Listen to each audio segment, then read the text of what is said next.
Muy buenas tardes, bienvenidos de nuevo a Negocios Televisión. Llega el momento, un día más, de repaso de las noticias más importantes, más destacadas del día, con el foco puesto en Israel, que, ojo, ha pedido 10.000 millones de dólares a Estados Unidos. Ojo con esta noticia porque puede tener mucha trascendencia y puede comprometer también las ayudas que está recibiendo Ucrania. Precisamente, Ucrania ha sido también protagonista en el día de hoy. Se ha conocido que ha empezado a lanzar misiles de largo alcance proporcionados por Estados Unidos. Estos misiles lanzados hacia tropas rusas. Tenemos advertencias, más amenazas en el día de hoy por parte de Irán, también por parte de Jordania, y además pendientes también de cómo termina afectando toda esta ola, todos estos conflictos en Europa, con alerta máxima en Bélgica, también en Francia, y ojo, porque España ha elevado la alerta al nivel 4. Empezamos a repasar todas las noticias y empezamos poniendo el foco en Israel. Se lo acabamos de comentar, ha pedido hasta 10.000 millones de dólares en ayuda militar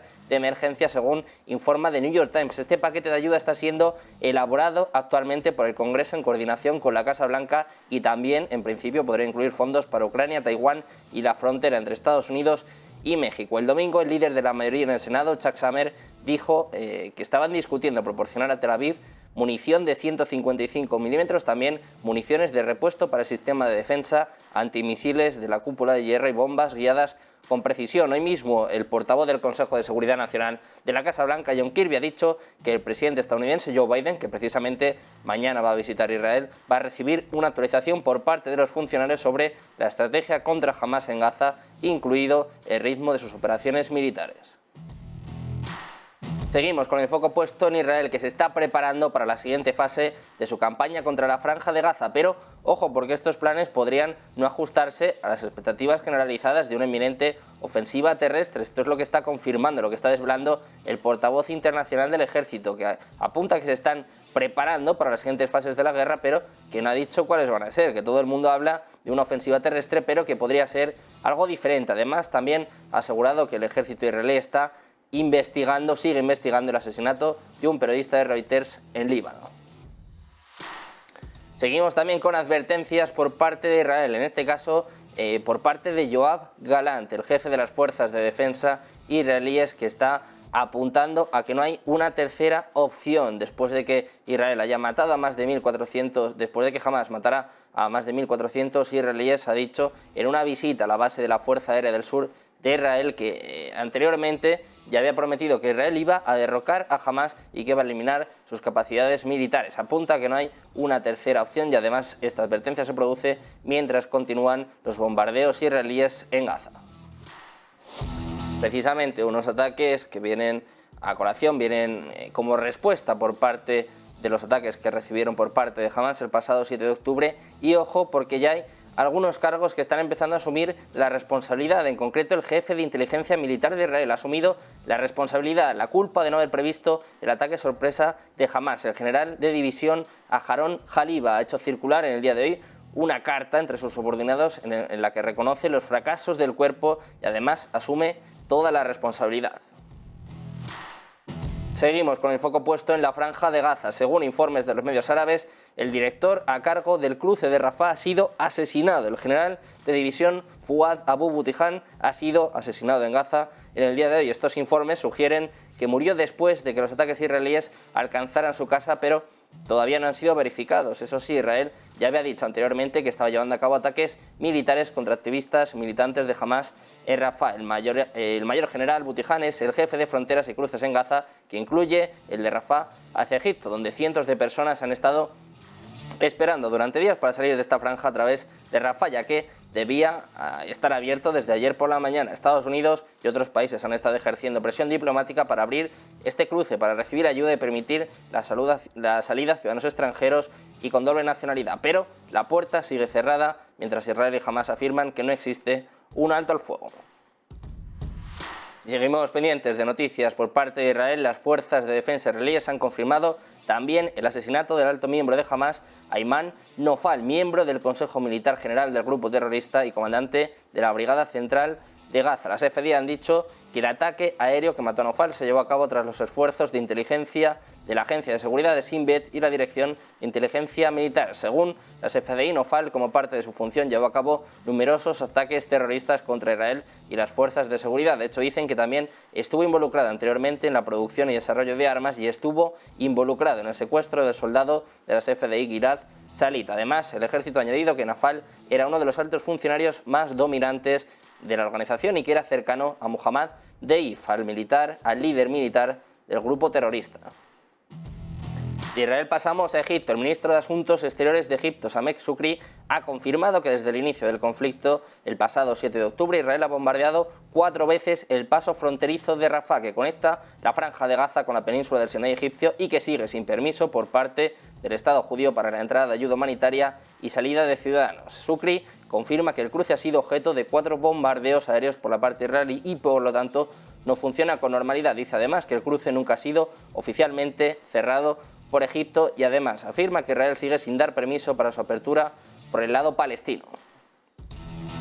De Egipto pasamos a Irán, pasamos a nuevas amenazas. El líder supremo de Irán, el ayatolá Ali Khamenei, ha asegurado hoy mismo que nadie podrá detener a los musulmanes de todo el mundo ni a las fuerzas de resistencia si continúan los crímenes de Israel en Gaza. Además, también ha determinado que los bombardeos en Gaza deben cesar de inmediato y ha afirmado que los funcionarios israelíes deben ser juzgados por sus crímenes cometidos contra los palestinos en Gaza. Precisamente hablando de amenazas por parte de Irán, también en las últimas horas ha dicho que espera una acción preventiva contra Israel que podría tener lugar en las próximas horas y nos va a contar todos los detalles nuestro compañero José Bizner.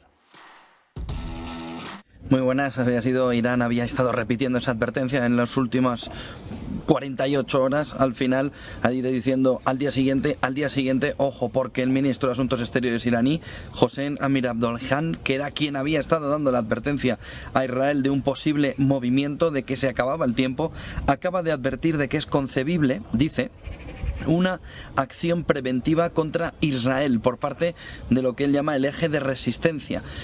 Dice que en las próximas horas se podría producir ya una acción preventiva porque no cesa ese movimiento de ataque desde Israel y sobre todo por lo que está sucediendo en el sur de Gaza. Ha afirmado en una entrevista que es concebible cualquier tipo de acción preventiva contra, dice, el régimen sinoísta en las próximas horas por parte del eje de resistencia o de la República Islámica de Irán. Dice el ministro de Asuntos Exteriores iraní, que sube la tensión todavía más alrededor de lo que está sucediendo en la guerra de Israel, que si se pierde la oportunidad no se abrirán nuevos frentes contra Israel. Dice que el tiempo se agota, que tienen capacidad para entrar en un enfrentamiento a largo plazo contra Israel. Es el ministro de Asuntos Exteriores iraní que pone el foco ahora ya no en las próximas 24 horas, ya no en mañana, ya no se acaba el tiempo, sino que dice de manera clara que en las próximas horas se podría abrir una acción preventiva, llama él acción preventiva, un ataque contra Israel, y que ese ataque además podría venir incluso desde Irán. Alerta de una acción preventiva que, como les digo, viene indicando en palabras textuales o por parte del eje de la resistencia o por parte, ha dicho, de la República Islámica de Irán. Amir Abdollahian en esta entrevista ha puesto el énfasis en que es el momento, que se acaba el tiempo, que en las próximas horas podría haber una acción preventiva, que lo que está hablando es de poner encima de la mesa un ataque contra Israel desde otro frente, que abra otro frente en la guerra de Israel, es decir, que escale ya a ese entorno de una guerra en Oriente Medio, sobre todo si el ataque lo...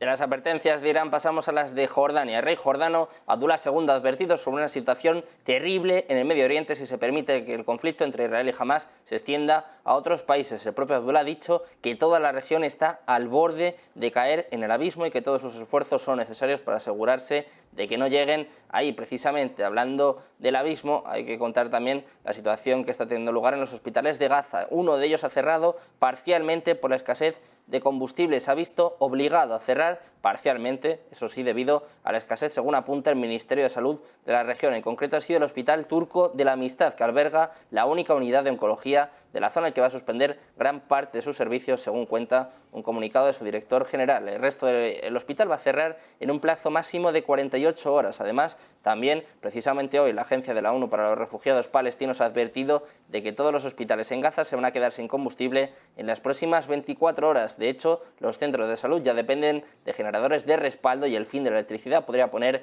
en peligro la vida de miles de pacientes. Seguimos hablando de advertencias por parte de organizaciones, por parte de ONGs, y la Oficina de Derechos Humanos de las Naciones Unidas ha dicho que el asedio de Gaza por parte de Israel y también su orden de evacuación podrían equivaler al crimen internacional de traslado forzoso de civiles. Israel, hay que recordar que cortó el suministro de electricidad, combustible y agua a Gaza y además mató a 2.800 personas con ataques aéreos. Según apunta la portavoz de la Oficina de Derechos Humanos de la ONU, están preocupadas por esta orden combinada con la imposición de un asedio completo de Gaza, que no puede considerarse como una evacuación temporal legal y que por lo tanto equivale a un traslado forzoso de civiles en violación del derecho internacional. Este término de traslado forzoso describe la reubicación forzosa de poblaciones civiles y es un crimen contra la humanidad punible por parte de la Corte Penal Internacional.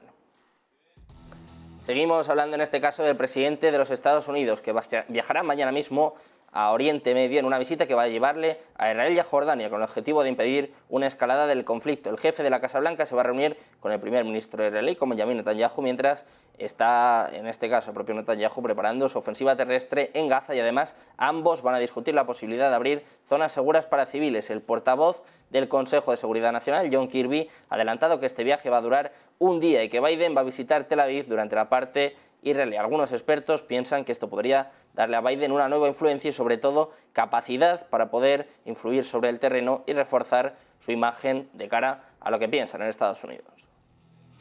Precisamente hablando de Estados Unidos, hemos conocido que ha ordenado a 2.000 efectivos que se preparen para su despliegue en Oriente Medio, una demostración de fuerza en medio de la escalada del conflicto entre Israel y Hamás en Gaza. El secretario de Defensa, Lloyd Austin, ha dicho que el despliegue va a permitir a Estados Unidos responder más rápidamente a la crisis, mientras que la Casa Blanca subraya que no tiene intención de enviar fuerzas de combate estadounidenses sobre el terreno. Los medios estadounidenses están informando de que estas tropas se están preparando para el despliegue y cubrirían funciones de apoyo, como por ejemplo asistencia médica y manipulación de explosivos.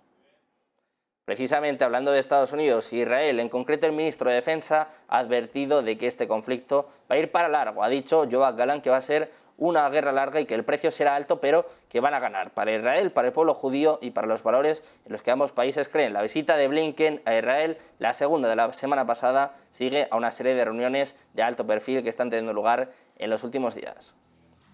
Precisamente hablando de visitas, pasamos a hablar de Rusia, pasamos a hablar del presidente ruso, de Vladimir Putin, que ha llegado hoy mismo a Pekín para reunirse con el presidente chino, con Xi Jinping, en un viaje muy seguido, sobre todo que busca mostrar la confianza y la asociación sin límites entre ambos países. En apenas su segundo viaje conocido al extranjero desde que la Corte Penal Internacional lanzara esta orden de arresto contra él en marzo, Putin y su séquito han volado en el día de hoy al aeropuerto internacional capital de Beijing. Ha sido recibido por parte del ministro de Comercio chino, Wang Wentao, y también ha sido el primer viaje oficial del jefe del Kremlin fuera de la Unión Soviética este año, después de que visitara Kirguistán a principios de este mes. Además, el propio Putin ha asistido en el día de hoy al foro de la Franja y la Ruta.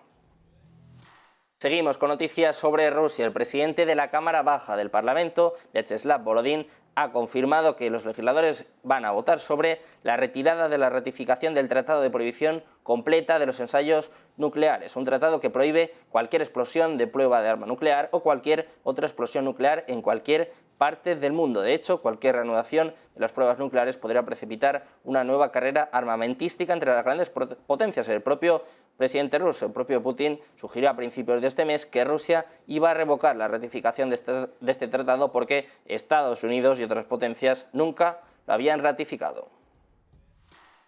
Ha tenido más reuniones en el día de hoy, más visitas del propio Vladimir Putin. Una de ellas ha sido con Víctor Orbán, con el primer ministro húngaro, que ha comparecido junto a Vladimir Putin en China en este evento de la Franja de la Ruta. Y ojo, porque ha dicho que Hungría nunca quiso una confrontación con Rusia. Dice también que su relación ha sufrido a raíz de la operación militar especial que se está llevando a cabo en Ucrania y también por las sanciones. Sin embargo, el primer ministro húngaro ha reiterado que a su país le interesa mantener la cooperación con Rusia. De hecho, hoy se esperaba que el propio Vladimir Putin tuviera una comparecencia después de la reunión con su homólogo chino, con Xi Jinping.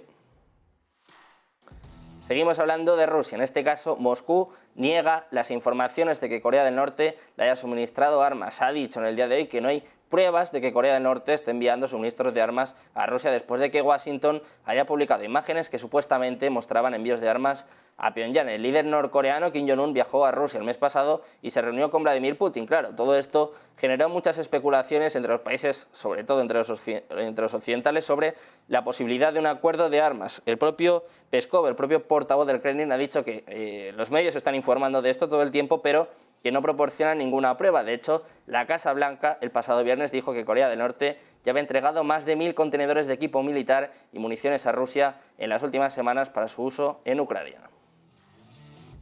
Precisamente hablando de armas, vamos a hablar en este caso del otro bando, de Ucrania, porque lo que sí que se ha confirmado es que Estados Unidos va a asignar 700 millones de dólares para modernizar los puertos, ferrocarriles y puestos de control de Ucrania. Como les digo, en este caso ha sido el viceprimer ministro para la reconstrucción y ministro de Desarrollo el que ha confirmado que Estados Unidos va a destinar casi 700 millones de dólares a la modernización de los puertos, ferrocarriles y puestos de control. De hecho, ha dicho que deben modernizar los puertos de control, los puertos y los ferrocarriles, y que esto va a mejorar la logística y va a aumentar la capacidad exportadora, que Estados Unidos planea aportar 700 millones de dólares para todo esto. Durante la reunión con funcionarios estadounidenses también se discutió la necesidad de invertir en la restauración de la red energética y de la infraestructura municipal dañada por los bombardeos rusos. Además, siguen siendo pertinentes las cuestiones sobre la remodelación de las minas y el desarrollo del sector agrícola.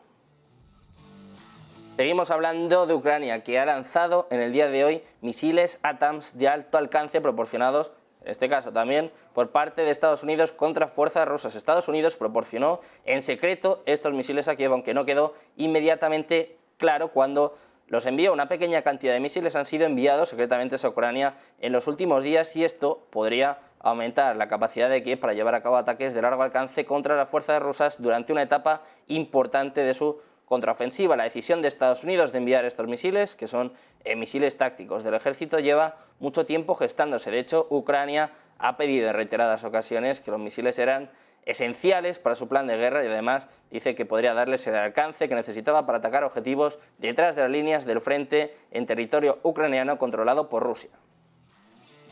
De Rusia pasamos a Francia. Por segunda vez en 4 días, el famoso sitio histórico de Yvelines ha evacuado a los visitantes este mismo martes al mediodía. De hecho, ha permanecido cerrado durante todo el día. El Palacio de Versalles ha vuelto a verse obligado a cerrar sus puertas, mientras Francia se encuentra en alerta de ataque de emergencia después del atentado islamista que tuvo lugar en Arras. Los visitantes han sido evacuados en el día de hoy. De hecho, en las redes sociales han confirmado que por razones de seguridad el Palacio de Versalles iba a evacuar a los visitantes y que iba a cerrar sus puertas hoy martes 17 de octubre. Hay que recordar que los visitantes ya tuvieron que abandonar este famoso lugar histórico el sábado por la tarde por estas mismas razones. Unas horas antes del mismo sábado, el Museo Louvre de París también fue evacuado tras una alerta. El establecimiento también permaneció cerrado durante el resto del día.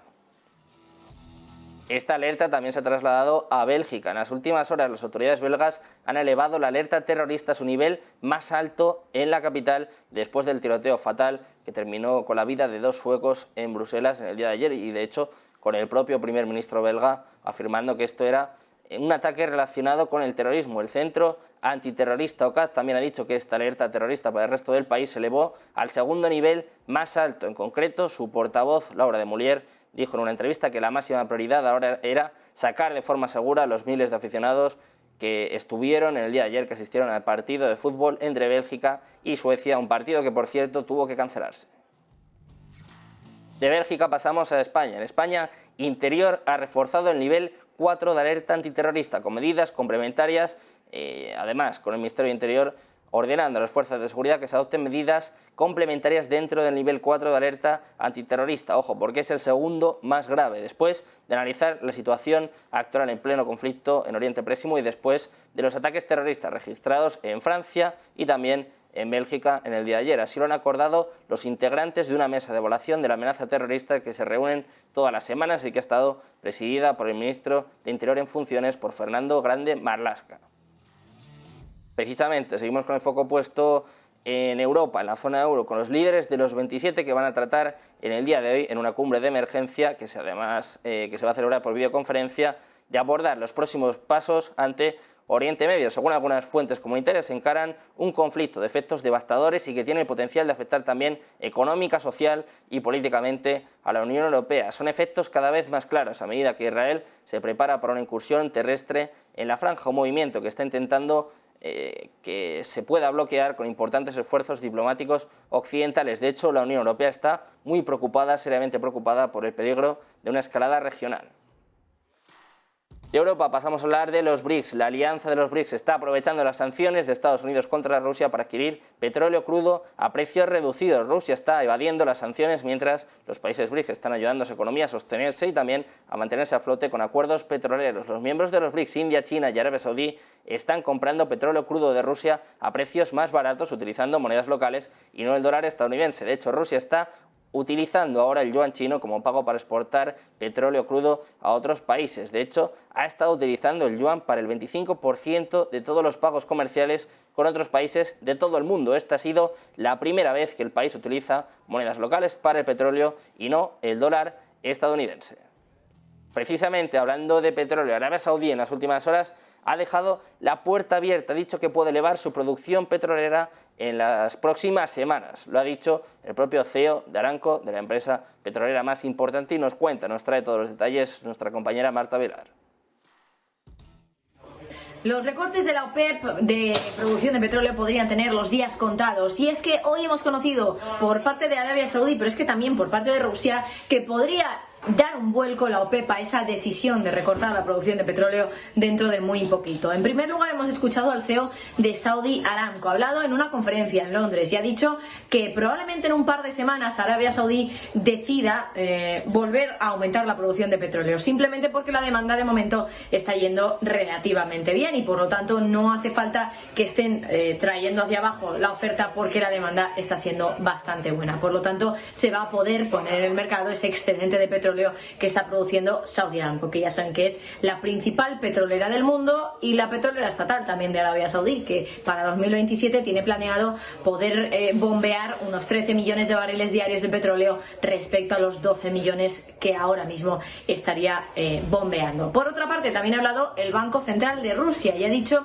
que un poquito más tarde, a principios de 2024, la OPEP podría también volver a sentarse a debatir qué es lo que deben de hacer con la producción de petróleo. Ya saben que el recorte de la OPEP es hasta finales de 2023. Desde entonces no se sabe qué es lo que va a ocurrir con la producción de crudo de los países de la OPEP, pero lo que estaría diciendo ahora Rusia es que tendrían que sentarse a hablar e incluso a lo mejor volver a aumentar esa producción de petróleo. ¿El motivo? Simplemente pues que puede haber un déficit en el mercado petrolero que tenga que ser cubierto por una producción mayor del crudo, y lo que podría suponer eso para el petróleo, pues ya saben lo que es, que bueno, sabiendo un poco o teniendo en cuenta que el petróleo en un hipotético caso no se viera afectado por el tema del conflicto en Israel, pues eso podría hacer que los precios del crudo volvieran a bajar. Pero claro, está ese factor, el conflicto de Israel, y si finalmente va a tener también repercusión en el petróleo, ya saben que si Irán se mete en el conflicto puede acabar afectando el crudo, simplemente porque Irán es uno de los principales productores del mundo, porque además también